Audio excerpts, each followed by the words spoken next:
Harry, is it issue 68 of a bird? Is it issue 68 of a plane?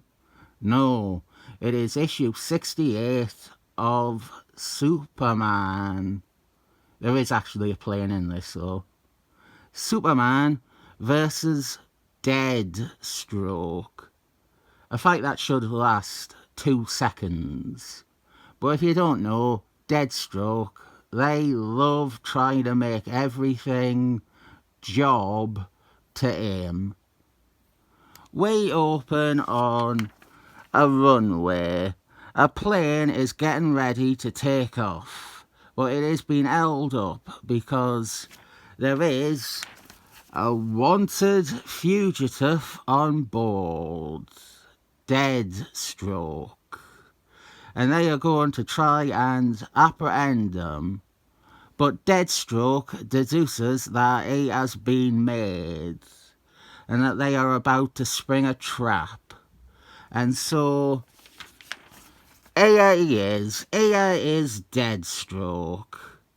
This is written by and penciled by Stan Jurgensen, although I think they should have tipped the hat to Mark Wolfenstein, because this is, from what I understand, very keyed into what was happening in Deathstroke's solo book. I think we're around the time where Deathstroke blew up Iraq. Well, he helped blow up Iraq. And I really only know about that from some of that Tiny Titans run that got sabotaged after 5 issues. I have never had that much fondness for Deathstroke.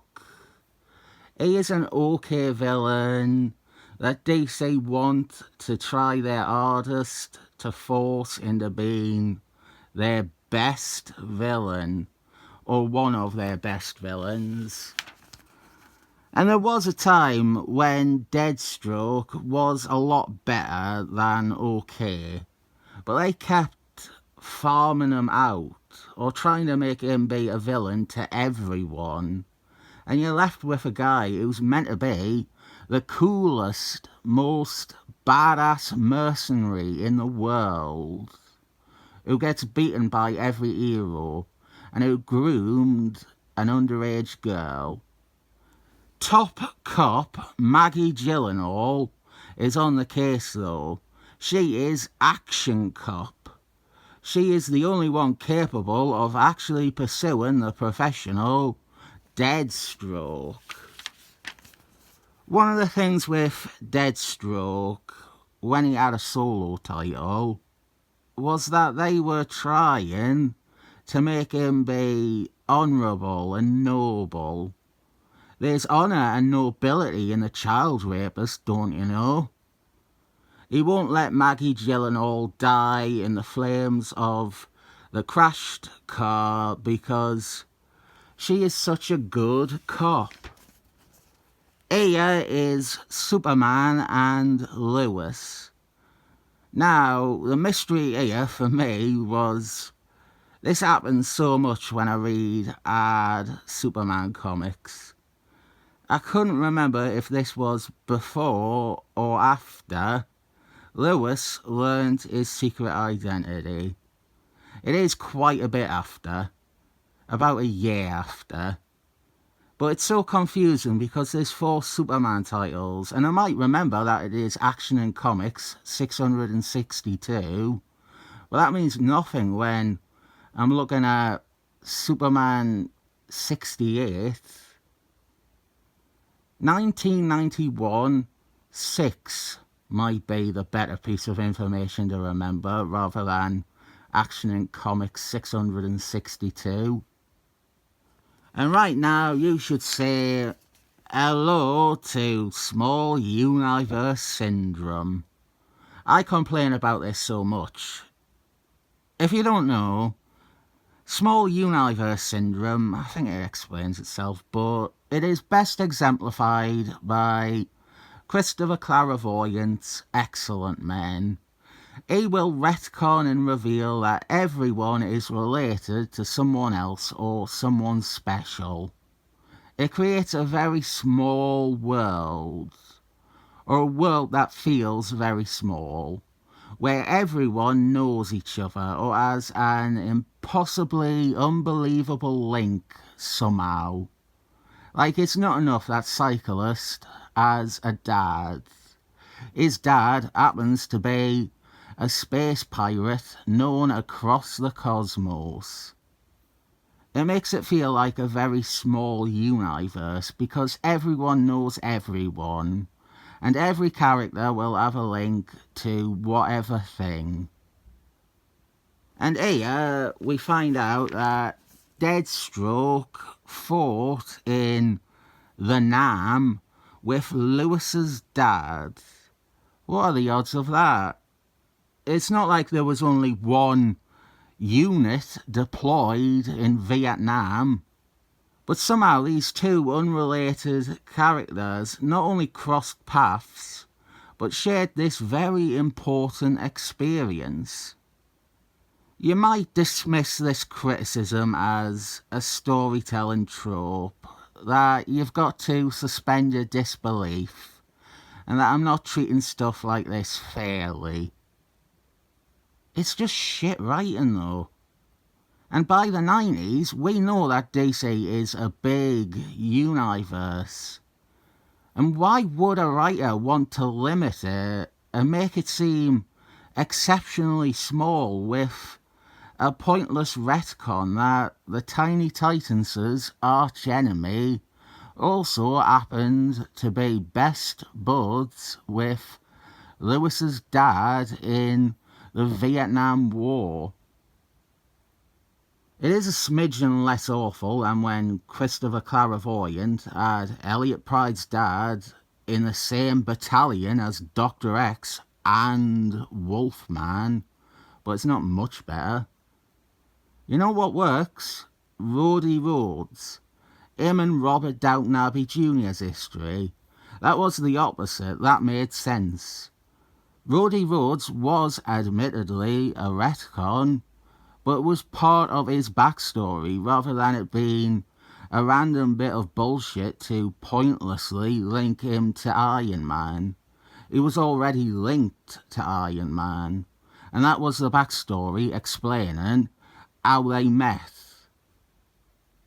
Superman is going after Deathstroke because one of the people hurt in his escape was Lewis's sister. She was a flight attendant on that plane. That's kind of small universe too, but less bad in my opinion. Subplot pages here with our Superman supporting cast. I would say the extended supporting cast, not the main ones. Deathstroke is foregoing his hiding because he discovered that his war buddy's daughter was Earth.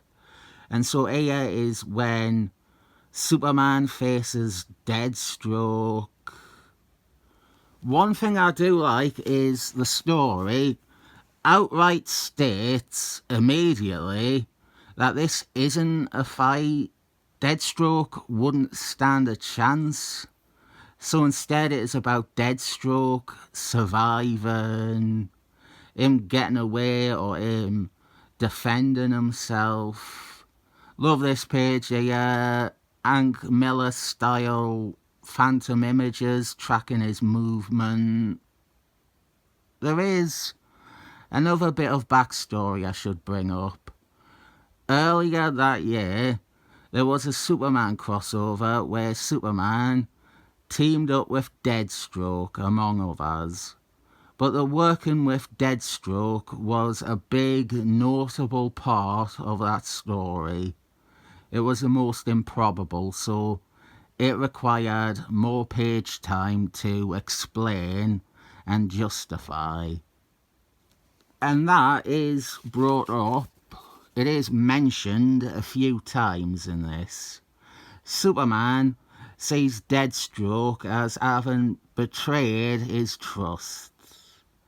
That Superman gave him a chance, and Deathstroke spat it back out a few months later. Deathstroke convinces Superman that he didn't want anyone to get hurt, and that he is concerned about the well-being of Lois's sister. It might have been a good time to point out that she was accidentally shot by the police's fire and not by him. That actually never comes up.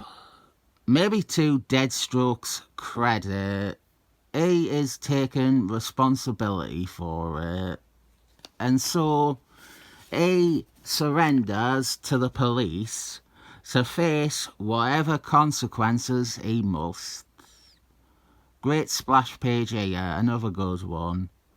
I don't like Deathstroke much as a character, and I find the more anti-hero approach of the early 90s a bit distasteful and too sanguine, but it does at least give him some deeper characterisation than most other stories with him.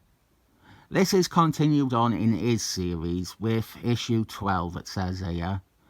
I think I will end up getting some of his series eventually. There's a lot of it that is relevant to Tiny Titans. This is, if you ask me, a very average issue, but if you ask other people, they would say it's good. It's barely a Superman story. It is a Deathstroke issue, guest starring Superman. Stan Jurgensen had Deathstroke for an issue and was a lot more into writing him than Superman that month. Some of the bits with him are okay. His more redemptive shit doesn't work for me, and the retcon is horrid. Well, the action bits were fine. It's an okay issue, it's not bad. That is why I will give it a 7 thumbs up rating.